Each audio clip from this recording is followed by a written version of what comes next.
Senhor a todos. Como já foi dito nesta manhã, esta é a principal reunião da Igreja do Senhor, quando o seu corpo, o seu povo se reúne, se assenta à mesa para rememorar o seu sacrifício vicário expiatório por nós, a sua morte e a sua ressurreição. É uma cerimônia que é um memorial com o seu pão, com pães representando o seu corpo que foi partido por nós e o vinho representando o seu sangue que foi derramado, borrifado por nós na cruz do Calvário. Mas além de um memorial, é um momento em que Cristo está de forma especial no meio da sua igreja. Às vezes nós esquecemos isso, que nesse momento de celebração, nesse memorial, a presença do Senhor Jesus está ali conosco, nesse momento de comunhão. O Espírito Santo de Deus está aqui, amém? Como já foi cantado, ele é bem-vindo. E ele veio para glorificar a Cristo. E quando ele toma o lugar em nossas vidas, Cristo é glorificado. Eu gostaria de, nesse clima, nessa consciência que temos disso, convidar os amados irmãos a abrirem seus exemplares da Bíblia Sagrada na primeira epístola de Paulo aos crentes em Corinto, no capítulo de número 15. Eu quero ler com você do versículo 1 até o versículo de número 11. Primeira epístola de Paulo aos crentes em Corinto, capítulo de número 15, versículos de 1 a 11. Quando você come do pão, quando você come do vinho, é como se você estivesse dizendo: eu estou comendo a carne dele, eu estou bebendo o sangue dele. Eu agora faço parte do corpo dele. Somos um nele. Ele é a cabeça e nós somos o corpo.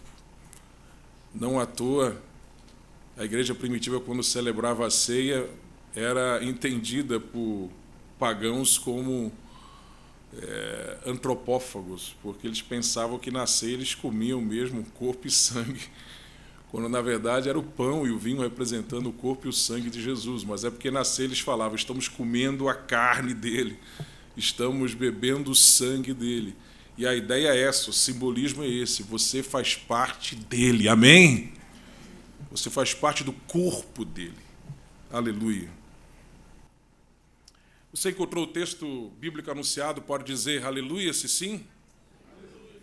Diz a palavra de Deus: também vos notifico, irmãos, o evangelho que já vos tenho anunciado, o qual também recebestes e no qual também permaneceis, pelo qual também sois salvos, se o retiverdes tal como vou-lo tenho anunciado, se não é que crestes em vão.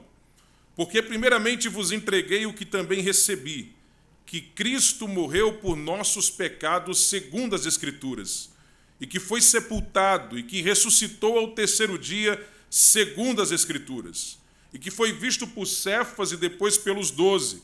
Depois foi visto uma vez por mais de 500 irmãos, dos quais vive ainda a maior parte, mas alguns já dormem também. Depois foi visto por Tiago, depois por todos os apóstolos, e por derradeiro de todos me apareceu também a mim como a um abortivo, porque eu sou o menor dos apóstolos, que não sou digno de ser chamado apóstolo, pois que persegui a igreja de Deus. Mas pela graça de Deus sou o que sou, e a sua graça para comigo não foi vã. Antes trabalhei muito mais do que todos eles, todavia não eu, mas a graça de Deus que está comigo. Então, ou seja eu, ou sejam eles, assim pregamos e assim haveis crido. Amém? Diga comigo: assim pregamos, e assim temos crido.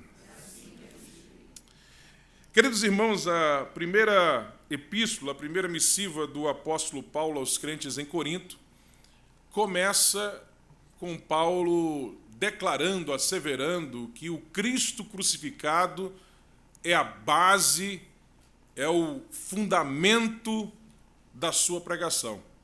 Mas ele conclui a sua missiva aos crentes em Corinto, acrescentando, com a mesma ênfase, que o Cristo ressuscitado é o ápice da pregação. O Cristo crucificado é a base, mas o Cristo ressuscitado é o ápice da pregação.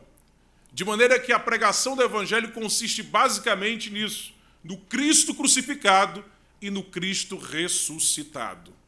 O Evangelho não é apenas o Cristo crucificado, mas é o Cristo crucificado e o Cristo ressuscitado. Amém? E ele, pelo que nós podemos depreender da leitura do texto bíblico, pela ênfase que dá à ressurreição, pela dedicação que ele faz dessa epístola a esse tema, tem um problema ali em Corinto.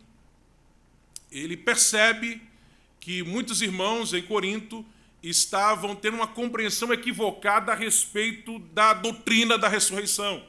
Muito provavelmente porque essa igreja, que era composta esmagadoramente de crentes gentios, crentes de origem grega, eles eram influenciados pela filosofia grega, mais especificamente pelo neoplatonismo, naquela época, médio platonismo, né? E que ensinava a imortalidade da alma. Os filósofos gregos dessa linha, eles não acreditavam em ressurreição, mas eles acreditavam na imortalidade da alma, na vida após a morte. Inclusive, os apologistas cristãos dos primeiros séculos da igreja vão até usar os filósofos gregos como um argumento a seu favor na crença da vida após a morte. Mas o problema aqui é que eles estavam descrendo na ressurreição, alguns, confundindo ela com a vida após a morte, como se a vida eterna consistisse apenas na alma sobreviver após a morte física. Quando a vida eterna não é só a nossa alma sobreviver após a morte física, mas a vida eterna consiste também no nosso corpo, porque, afinal de contas, você não é apenas uma alma. O homem não é uma alma que está presa dentro do corpo, como se o corpo fosse uma prisão, como muitos filósofos gregos diziam. E quando você morre, finalmente você sai dessa prisão, e o teu objetivo é finalmente chegar lá no absoluto, encontrar-se com ele, para fazer parte daquela imensa alma composta pelas almas daqueles que se libertaram dessa prisão e conseguiram se unificar lá no absoluto. Não, você também é corpo. A Bíblia nos diz que quando Deus criou o homem, alma e corpo e alma. O homem não é uma alma aprisionada dentro de um corpo. O homem é uma alma que possui um corpo. É um corpo que possui uma alma. Amém? Você é o seu corpo também. Inclusive, a redenção, ela não vem só para a sua alma, ela vem para o seu corpo também. A Bíblia fala da redenção da alma e fala da redenção do corpo também. Porque o corpo também é o que você é. O corpo é também o que você é. E Paulo tenta explicar isso para eles, dizendo que o corpo também será redimido e esse corpo será transformado, você vai receber de volta o mesmo corpo que você teve a vida toda aqui na terra, sendo que ele será glorificado. Ele vai explicar a questão da ressurreição, enfim, para tirar essa dúvida da cabeça dos crentes lá. E ele começa dizendo: eu vos notifico, ou seja, eu quero frisar a vocês isso, quero chamar a atenção de vocês para isso, irmãos. Que o evangelho que eu tenho anunciado a vocês, o que vocês receberam, no qual vocês têm permanecido, e porque têm permanecido neles vocês são salvos. Mas se vocês deixarem de crer nele como vocês o receberam, aí vocês perderão a sua salvação. Como dizia Lutero, você perde a fé, você cai da graça. Lutero, que no final da sua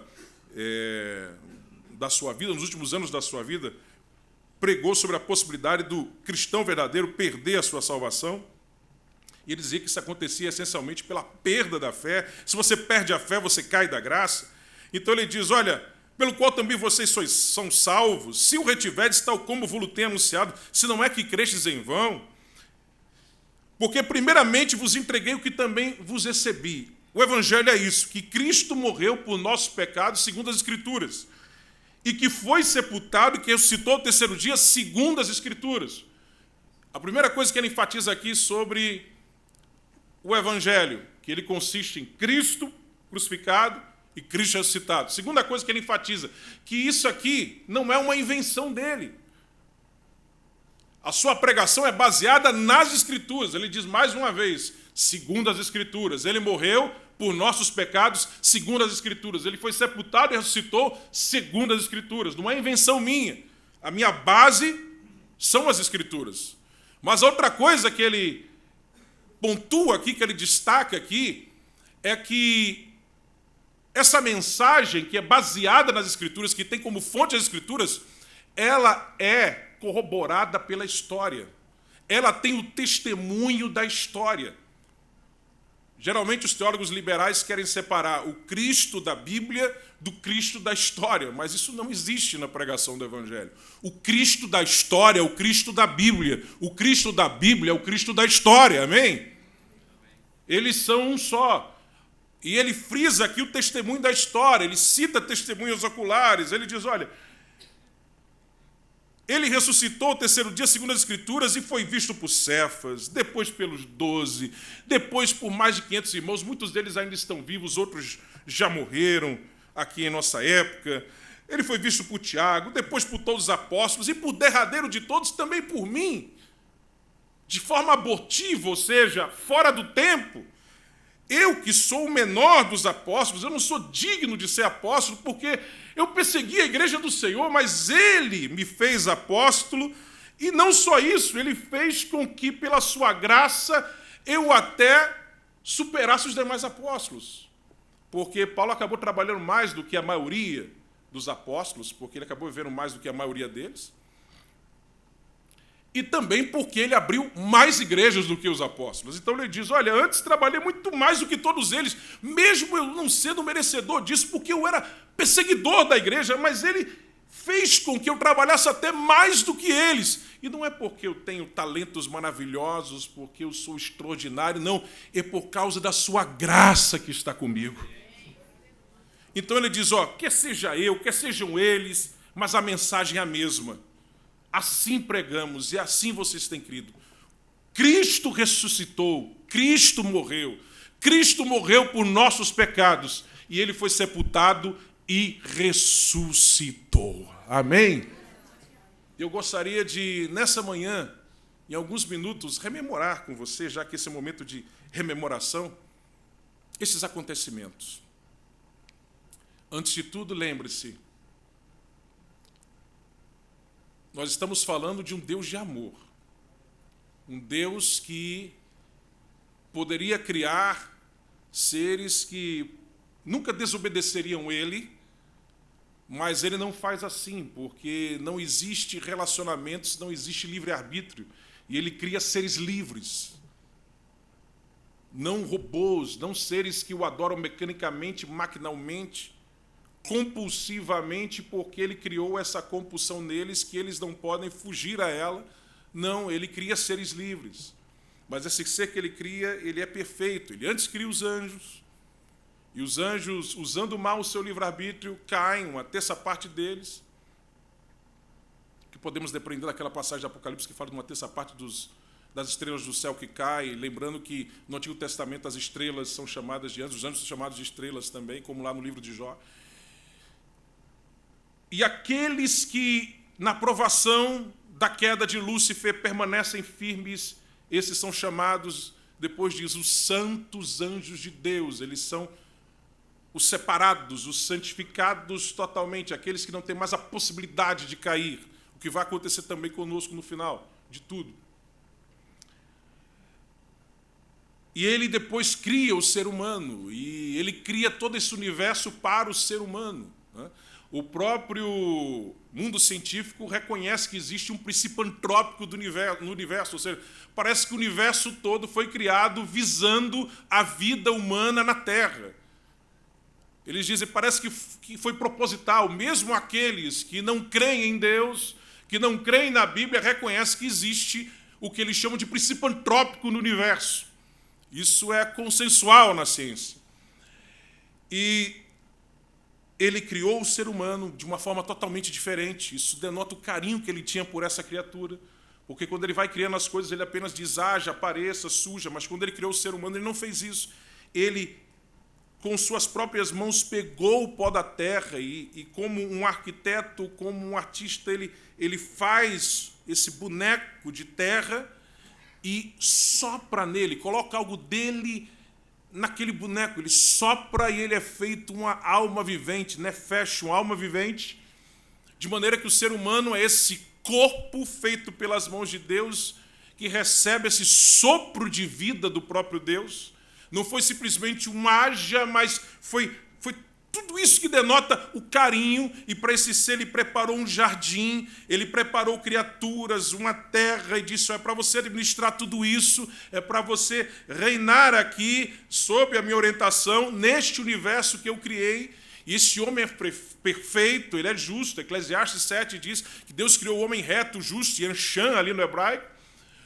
Mas usando mal o seu livre-arbítrio, o homem acaba caindo, e quando ele cai, ele se degenera, ele se corrompe. Aquilo que era Yanshan, que era reto e justo, passa a ser corrompido. Se ele tivesse passado pela provação do Éden, ele passaria por aquela santificação total, como alguns teólogos costumam chamar, que é a impossibilidade de cair, mas ele cai naquela provação do Éden, que serviria para a sua maturidade, mas ele cai, e Deus não é pego de surpresa. Ele que é onisciente, presciente, sabe de todas as coisas, antes de todas as coisas acontecerem, já tinha preparado de antemão um plano de salvação.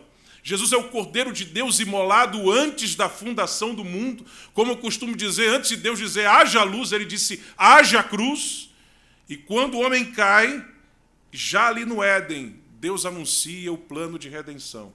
Da semente da mulher, eu levantarei aquele que esmagará a cabeça da serpente. Da semente da mulher, a semente vem do homem. Sêmen, semente, vem do homem, mas ele fala semente da mulher, já anunciando que seria um nascimento por obra e graça divina. Seria um nascimento sem um intercurso sexual. Um ser humano que seria gerado no ventre de uma mulher sem necessidade de intercurso sexual. E ele vem ao mundo, Jesus vem, Deus encarnado, Deus feito homem, Deus tabernaculando conosco, Deus suando o nosso suor, Deus vivendo o que nós vivemos aqui na terra. E ele começa seu ministério com 30 anos de idade, começa a pregar, e começa a ensinar, e começa a curar pessoas. Ele veio para ensinar, mas acima de tudo ele veio para morrer, porque ainda que todos tivessem ouvido muito bem o ensino dele sobre como fazer a vontade de Deus, não dava para viver aquilo que ele pregava se você não passasse pela justificação, pela regeneração, pela transformação, que só seria possível através do seu sacrifício. Então ele veio para nos ensinar a vontade de Deus de forma mais perfeita, mas acima de tudo ele veio para morrer por mim e por você. Ele veio para morrer. E aí vamos agora para aqueles dias da sua paixão. Vamos começar 7 dias antes da sua paixão. Ele morreu numa sexta-feira de Páscoa. Vamos para a sexta-feira da semana anterior. Ele está junto com peregrinos da Galileia, indo para Jerusalém para participar da festa da Páscoa, uma das 3 principais festas judaicas. Ele atravessando Jericó, cura 2 cegos. E no final daquela sexta-feira, ele chega em Betânia, que ficava a 3 quilômetros de Jerusalém, e era uma das suas principais bases, porque ali estava Lázaro com suas irmãs Marta e Maria, e Jesus, toda vez que ia para Jerusalém, ele ficava em Betânia, porque era pertinho dali. E ele passa aquela noite em Betânia, naquela sexta-feira, e recebe um convite de Simão, o leproso, que recebe esse nome porque ele fora leproso antes, mas foi curado por Jesus e resolve fazer um grande banquete. Essa visita de Jesus a Betânia, no seu trajeto para Jerusalém, para a festa da Páscoa, a festa dos pães asmos, que durava 8 dias e cujo primeiro dia era chamado de Páscoa, porque era o banquete principal dos 8 banquetes dessa festa de 8 dias, se bem que às vezes chamavam também os 8 dias de Páscoa de forma geral. Essa visita de Jesus a Betânia, nesse momento, é a primeira visita dele depois que ele havia ressuscitado Lázaro. E ele é recebido naquele banquete na casa de Simão o leproso, e aí entra Maria, com um vaso de alabastro, com um unguento muito caro, e ela unge Jesus, e o cheiro daquele unguento impregna toda aquela casa, e aquela cena incomoda alguém. Mateus vai dizer que os discípulos de Jesus ficaram indagando, puxa, esse gasto todo com isso, só para ungí-lo, isso aí poderia ser usado para os pobres, esse dinheiro todo gasto para comprar isso aí. Maria faz isso em gratidão pela ressurreição de Lázaro, mas quem mais se indigna com aquilo ali é Judas. João vai dizer, ele, aliás, que fala mais precisamente que esse episódio ocorreu 6 dias antes da sua crucificação, ele diz que Judas fica indignado, revoltado com aquilo. Mas não é porque ele gostava de ajudar os pobres, mas é porque era muito dinheiro, ele gostava de colocar a mão na bolsa, era ladrão. E ele diz, puxa vida, quanto dinheiro eu perdi de ganhar aqui agora, essa mulher aí. As mulheres ajudavam, diz a Bíblia, Lucas vai dizer isso, muito o ministério de Jesus financeiramente, com certeza Maria estava entre elas, né? Ela gastou tudo isso, o dinheiro que ela gastou ali era equivalente a um salário de um ano inteiro de uma pessoa. Era gratidão no coração de Maria, extravagância do amor dela por Jesus. E Jesus disse, não. Os pobres vocês sempre vão ter oportunidade de ajudá-los, vocês só vão me ter aqui algum tempo, fisicamente, então ela fez isso para me preparar para a minha morte. Mas Judas fica indignado, e grave isso, ele está indignado com aquilo que aconteceu. Isso é na sexta-noite, ou provavelmente sábado à noite, ou sexta ou sábado à noite. E aí no domingo, Jesus então vai para Jerusalém. E quando ele vai para Jerusalém, ele para na entrada de uma vilazinha que havia lá, chamada Betfagé. Essa vila não é mencionada no Antigo Testamento, mas além de ser mencionada no Novo Testamento, é citada no Talmud, enfim. Era uma vilazinha que ficava no subúrbio de Jerusalém, provavelmente ali naquela região ali onde fica o Vale de Cedron, o Monte das Oliveiras, enfim. E aí Jesus diz, olha, entrem aí na vila, entrem nessa aldeia e vocês vão encontrar lá um jumento e um jumentinho. E se alguém perguntar por que vocês estão pegando, digo, olha, o mestre vai precisar e vão liberar.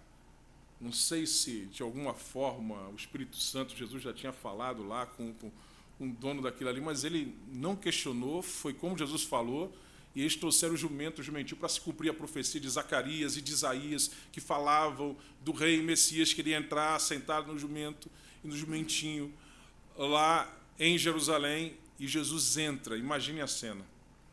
Jesus entrando, assentado no jumento, conforme as profecias acerca do Messias. E mais, esse homem havia ressuscitado Lázaro. Todo mundo estava sabendo disso. A história tinha se espalhado. João vai dizer que depois que Jesus ressuscitou Lázaro, a ira foi tão grande dos principais das sinagogas com o que aconteceu. Por quê? Porque as pessoas estavam crendo mais em Jesus. Era só ver Lázaro ressuscitado que o pessoal começava a crer. Então eles pensavam não só em matar Jesus, mas em matar Lázaro também.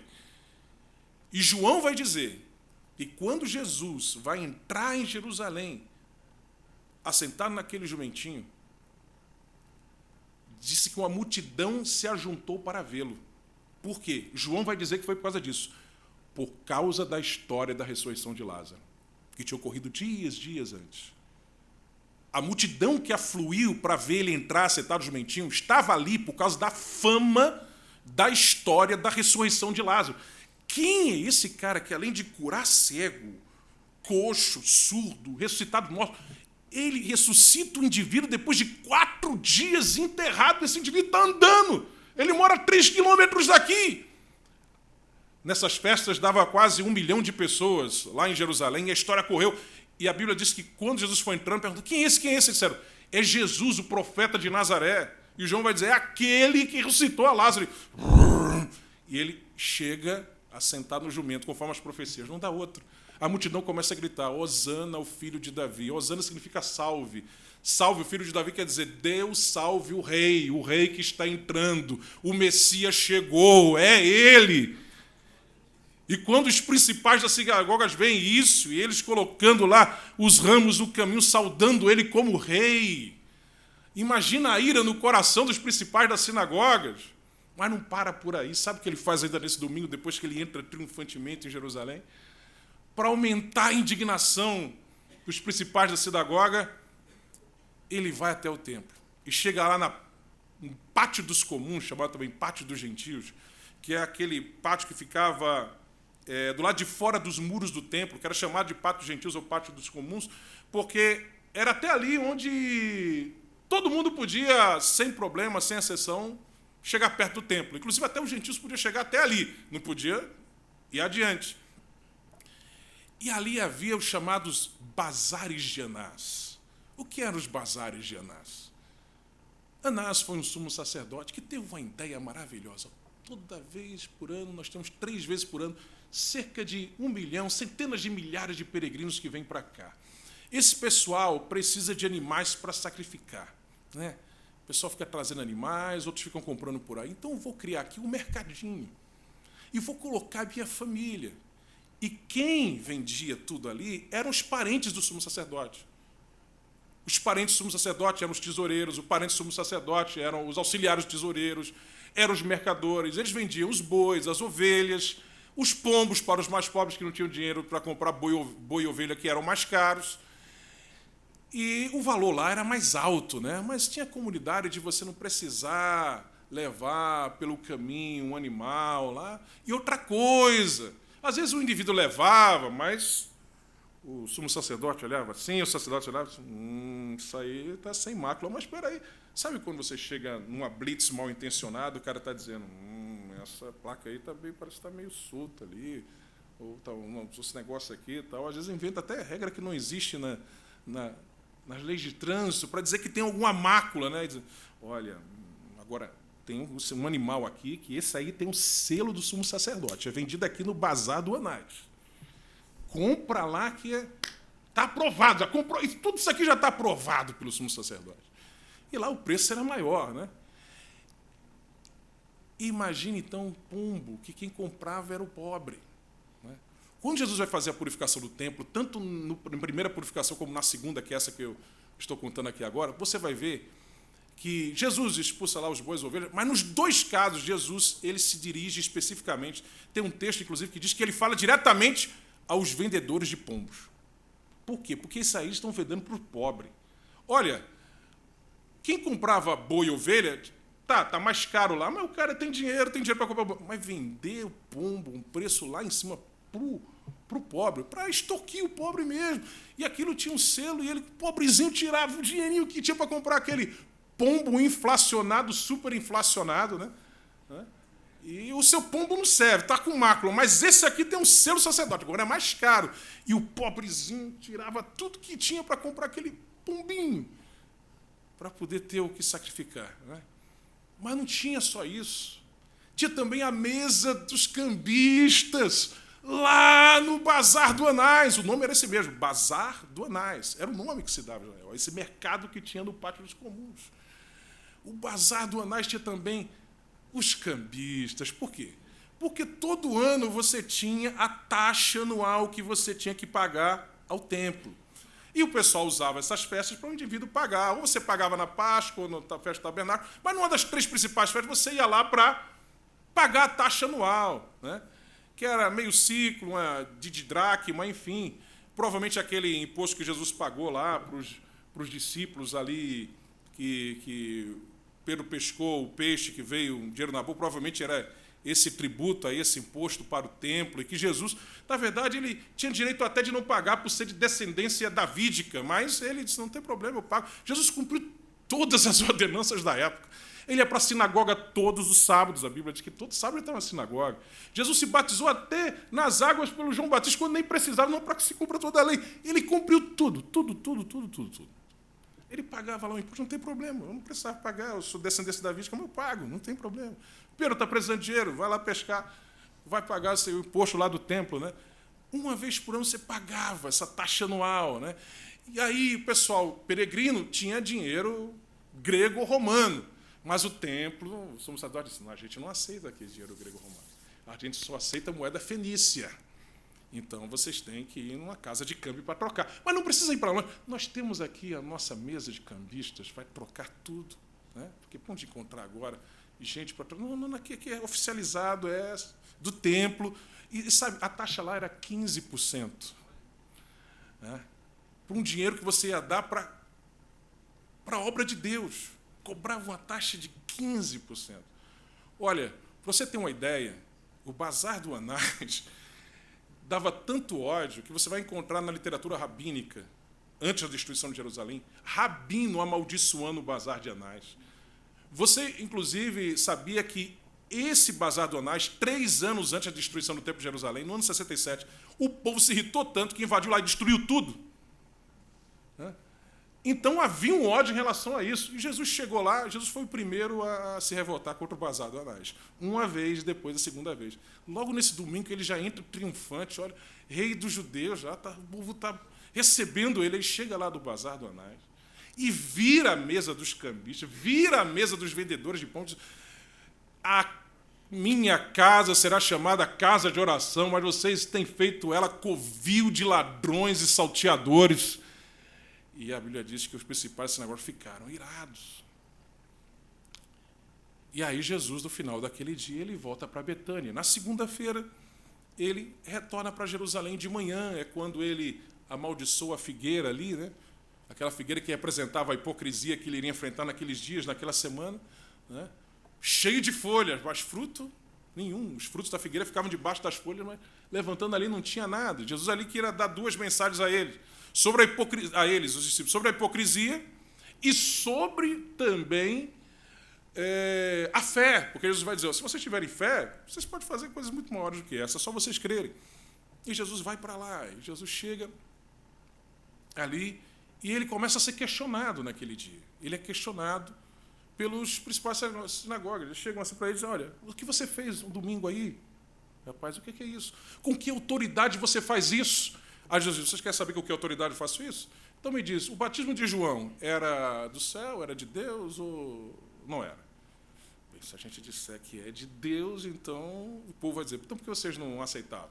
Se a gente disser que não era de Deus, o povo vai ficar com a gente não sabe, então não vou dizer com que autoridade eu fiz aquilo ali no templo.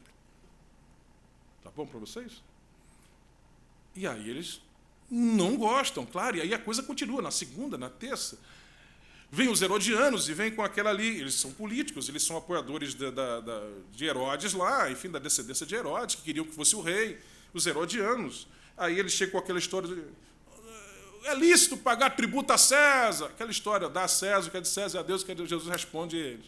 Aí vem os saduceus e vão falar sobre a questão da ressurreição, se ocorre na Jesus, dá a pancada neles. Aí vem os fariseus, qual é o mau mandamento, não sei o que, a pancada. Aí depois Jesus conta 2 parábolas em que o texto bíblico diz, e os fariseus sabiam que ele estava falando deles. E conta 2 parábolas dos lavradores maus que matam o filho do dono da vinha, e está dizendo, vocês vão me matar, entendeu? E a Bíblia diz, eles sabiam que eu estava falando deles. E a Bíblia diz que, mesmo assim, o versículo seguinte vai dizer, e aí é que eles queriam matar mesmo ele.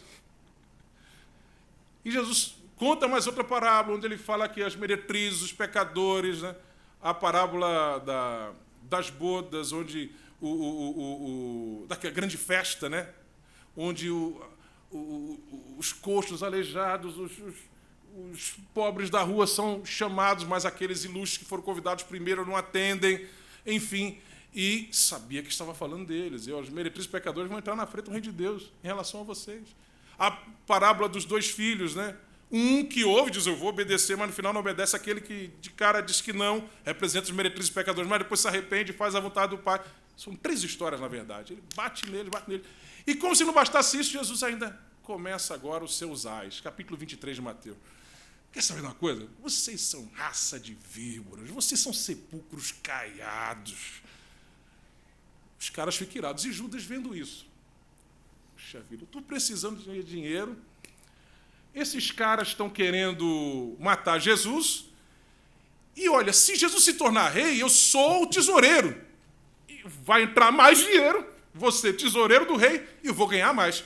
Então vou fazer uma jogada que vai beneficiar todo mundo. Vocês querem matar ele, ok, eu entrego ele. Aí acelera o processo, ele se torna rei. Eu me torno tesoureiro e vou aí é que eu vou ter dinheiro mesmo. E como eu estou precisando de dinheiro agora, vendeu lá por 30 moedas de prata que dava para comprar era o valor que dava para comprar um escravo caro, né, naqueles dias. Então, ele vai conversar com eles e a Bíblia diz que os fariseus, os saduceus, os principais da sinagoga, eles pensaram em não fazer aquela semana, porque era a festa da Páscoa. O pessoal estava rememorando a libertação do Egito. Logo, qualquer revolta que ocorresse ali, qualquer coisa é uma faísca, né? Para despertar os anseios patrióticos, evolucionários ali. Aí disseram, não vamos fazer isso, mas depois disseram, não, depois de tudo isso aí, dessa surra aí, a gente tem que matar esse cara de todo jeito. Tem que matar esse indivíduo de todo jeito.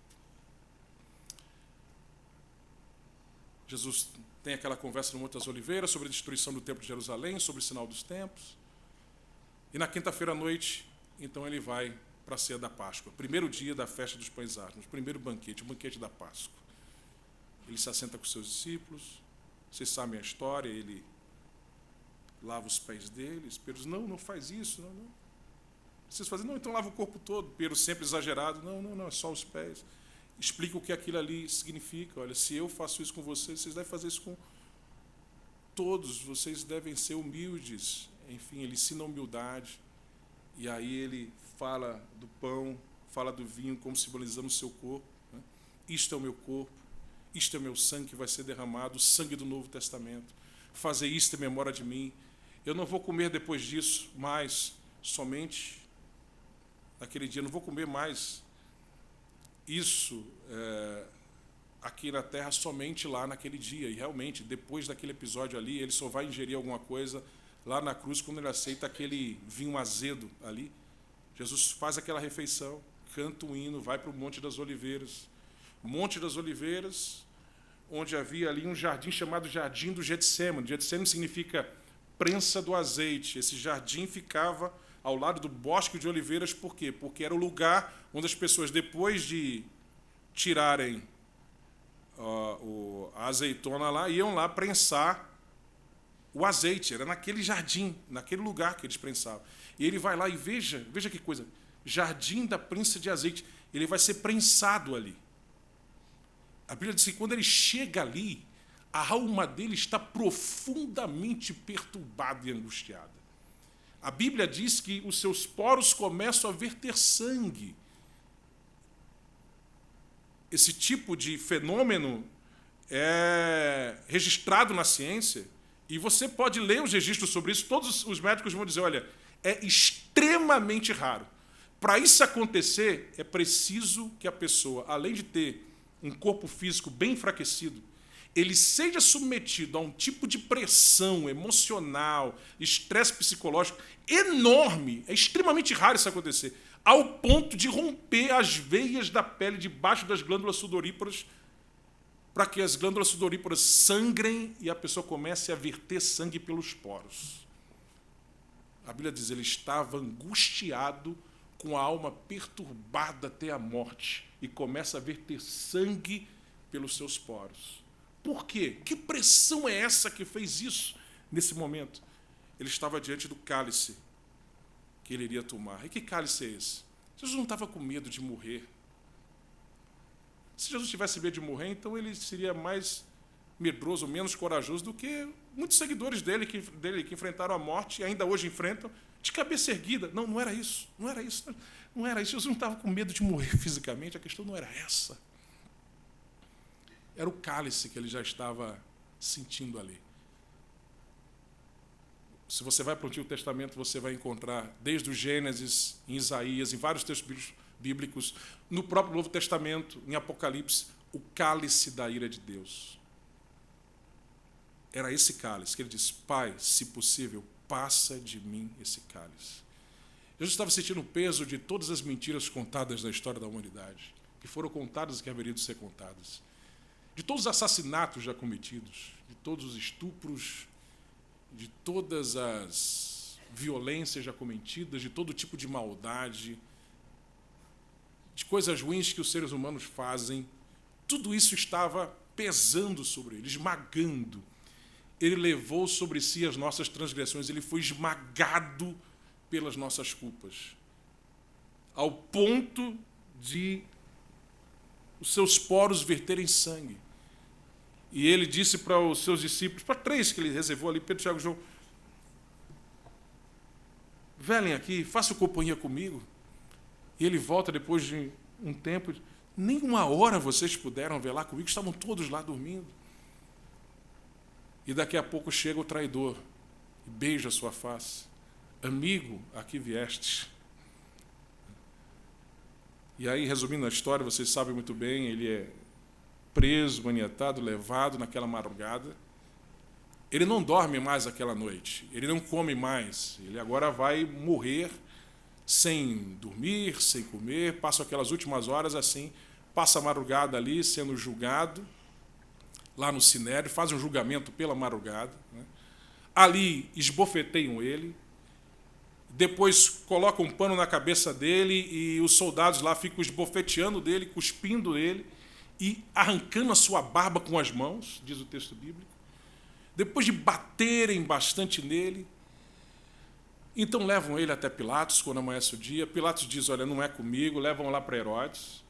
Depois volta lá para Pilatos. E aí Pilatos faz aquela sem-vergonhice lá, ele lava as mãos lá e diz, ó, mas tudo isso tinha que acontecer. E solta Barrabás, o criminoso, e manda açoitar Jesus. Nos açoites, não foram açoites como os judeus faziam, que era menos de 40, né?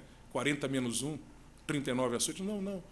Os romanos eles açoitavam até o indivíduo desmaiar. Quando o indivíduo desmaia, aí diz, não, agora pode parar. O critério era esse. A coisa tinha 9 correntes, ali tinha vidro, tinha pedra, alguns tinham chumbo, mas alguns às vezes não colocavam chumbo porque às vezes o indivíduo morria nas chicotadas. Então, geralmente era pedra, ponta de osso, e batiam nos ombros, que estavam esticados, né, junto com as costas, porque ele estava preso pelas mãos de costas, tiravam a roupa dele, deixavam ele só com a roupinha de baixo ali, e batiam nos ombros, nas costas e nas pernas. Primeira arrancada ali, começava já a espirrar o sangue, tirava aquela pele de cima. Depois ia cravando ali, os hematomas iam surgindo, e em cima dos hematomas eles batiam. Até o indivíduo desmaiar. Desmaiou, para. Aí solta. Agora ele já está todo sangue puro ali.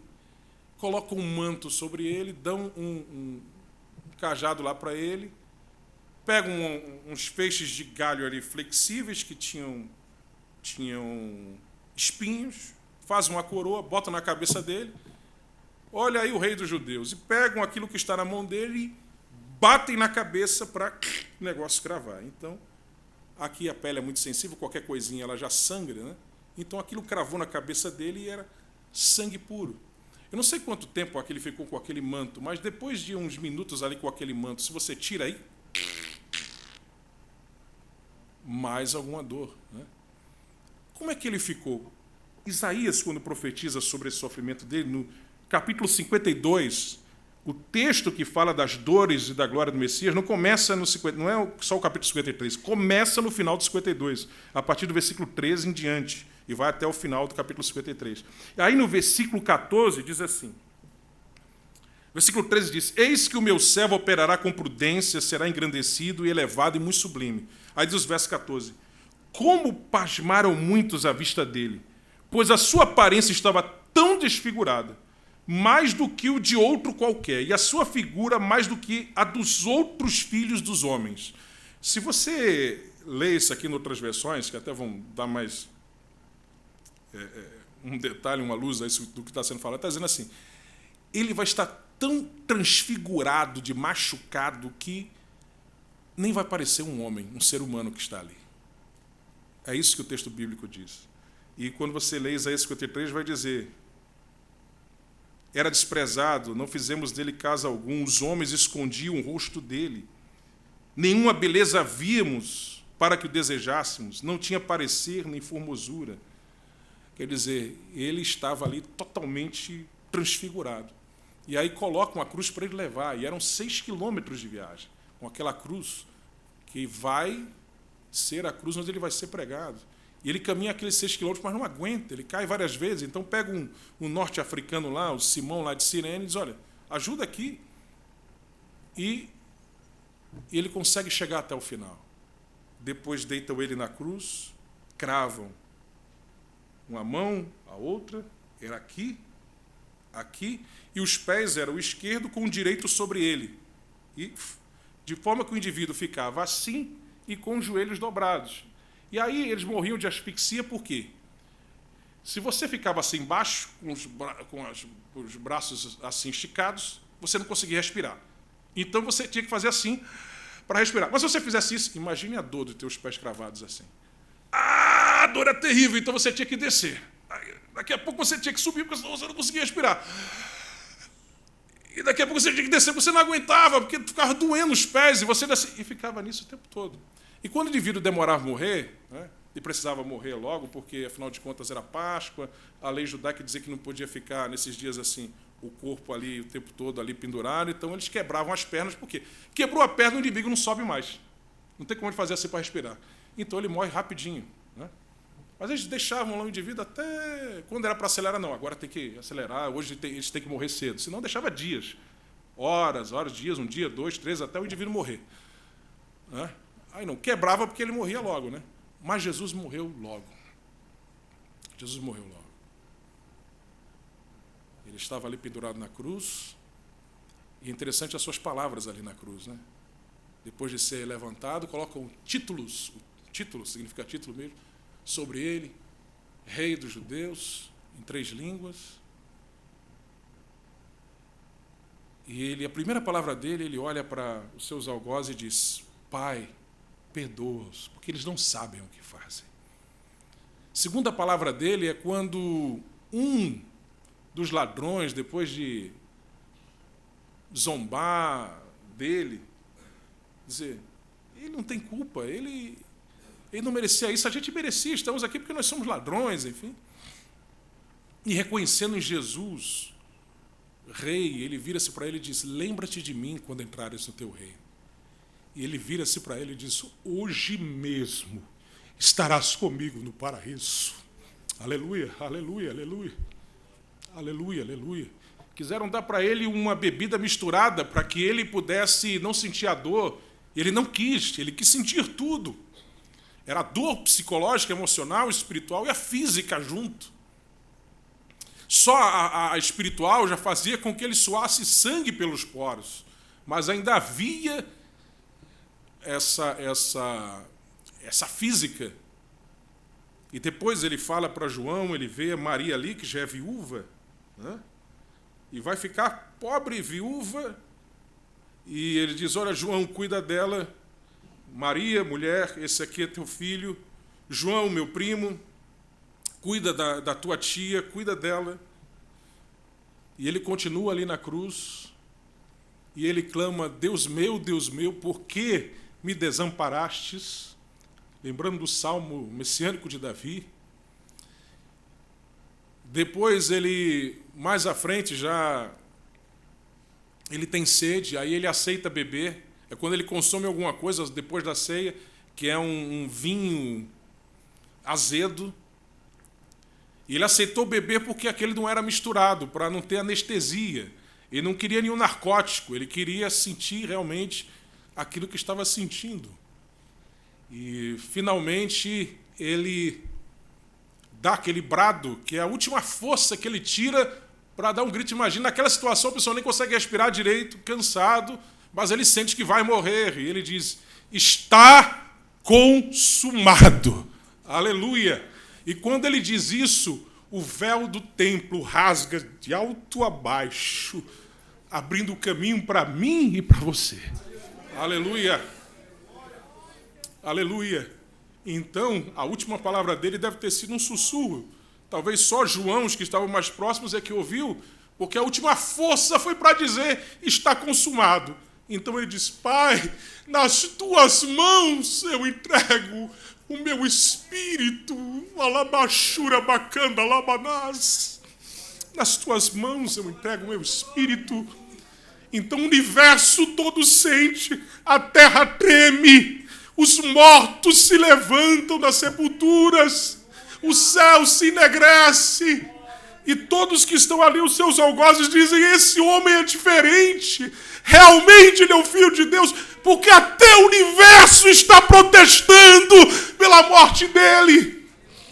Aleluia, aleluia, aleluia, aleluia, aleluia. Não precisa quebrar as pernas dele, porque ele morre logo. Mas para garantir, enfiam uma lança e sai água misturada com sangue.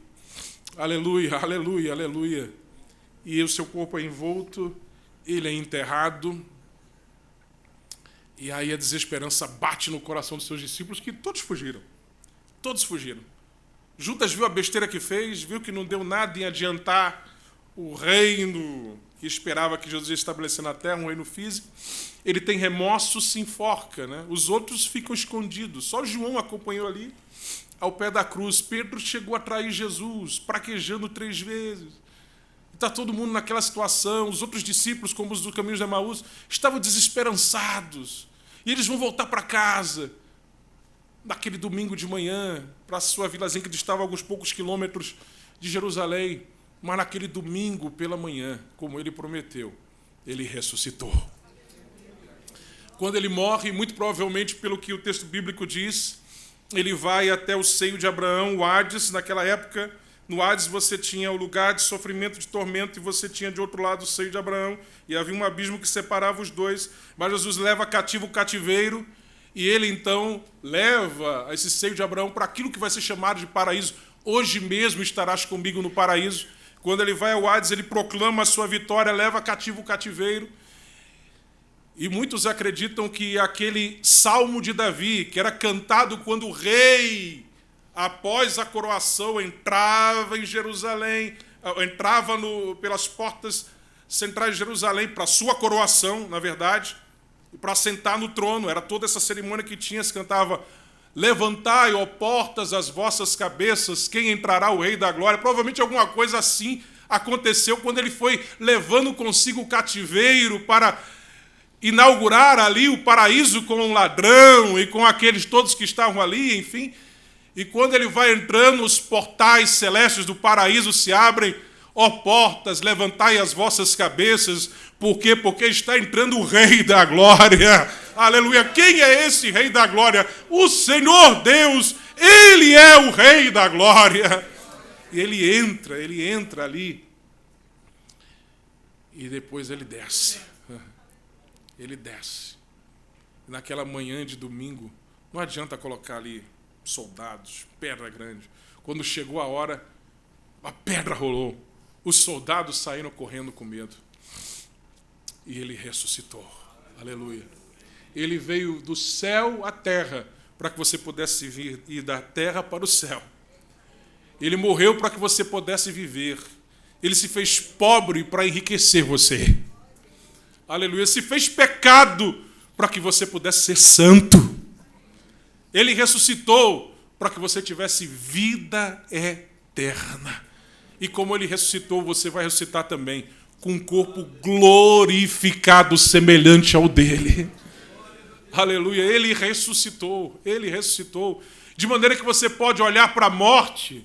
Quantas pessoas têm medo de morrer? Ficam pensando: meu Deus, a morte, isso é possível. Para elas, a morte é um salto no escuro. Eles não sabem o que vai acontecer, eles não têm certeza de nada, eles têm pavor da morte. O crente, ele debocha, de certo sentido, da morte. Ô morte, onde é que está o teu aguilhão? Ó morte, onde está a tua vitória? Aleluia. Porque quando chegar naquele dia que a trombeta soar, isso aqui também aponta para isso, porque ele diz: eu vou cear de novo com vocês lá. A terra vai ter que devolver os corpos daqueles que morreram em Cristo. Os vivos em Cristo vão ter os seus corpos transformados. O corpo será levantado e glorificado. E nós nos encontraremos com Cristo nos ares. e após o tribunal de Cristo, nós nos assentaremos à mesa para as bodas do Cordeiro. E com o corpo glorificado, as cortinas da eternidade se abrirão e todos poderão ver Deus com toda a sua glória, como Ele realmente é. Aleluia! Aqueles que morrem hoje em Cristo estão felizes, mas não estão ainda na felicidade completa. Ainda está faltando outra parte deles, o corpo. Eles ainda não têm um corpo glorificado. Eles ainda não veem Deus com toda a sua glória, como Ele verdadeiramente é. Mas naquele dia, como diz João na sua primeira epístola, nós haveremos de vê-lo como Ele é. E nesse momento em que nós o vermos como Ele é, diz João, nós seremos como Ele é. No sentido de sermos perfeitos, no sentido de nós sermos impecáveis, não haverá mais... Passaremos por aquilo que muitos chamam de santificação total, enfim, nós reinaremos com Ele para sempre. Esse é o Evangelho, Cristo crucificado e Cristo ressuscitado. Nesta manhã, quando você pegar o pão, quando você pegar o vinho, lembre-se do sacrifício, mas não somente do sacrifício. Lembre-se que você, por fazer parte do corpo, você também tem as benesses da ressurreição. Você morreu, você morrerá, ou alguns nem passarão pela morte, né, no arrebatamento da igreja, mas você ressuscitará e viverá eternamente com Ele na glória. Amém? Assim pregamos e assim cremos. Cristo ressuscitado, Cristo crucificado, Cristo crucificado, Cristo ressuscitado. Você pode dizer glória a Deus aldissonantemente por isso?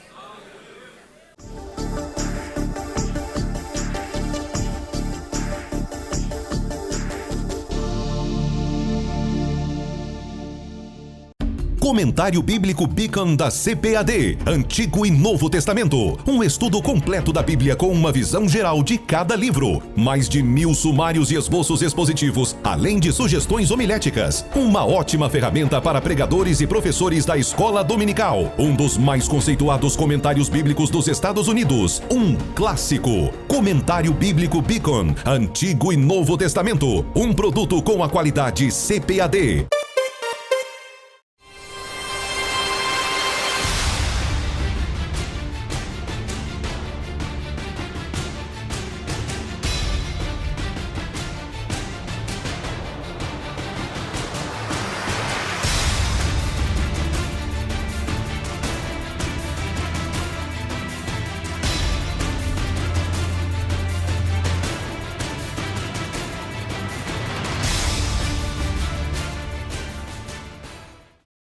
O mais famoso comentário bíblico do mundo agora está completo. Comentário bíblico Matthew Henry, Antigo Testamento.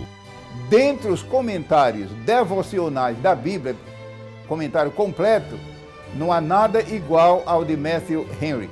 Eu, pessoalmente, tenho o comentário de Matthew Henry há mais de 30 anos e sei o que ela representa pela influência que ela causou na minha vida e no meu ministério. Comentário bíblico Matthew Henry, Antigo Testamento. Um produto com a qualidade CPAD.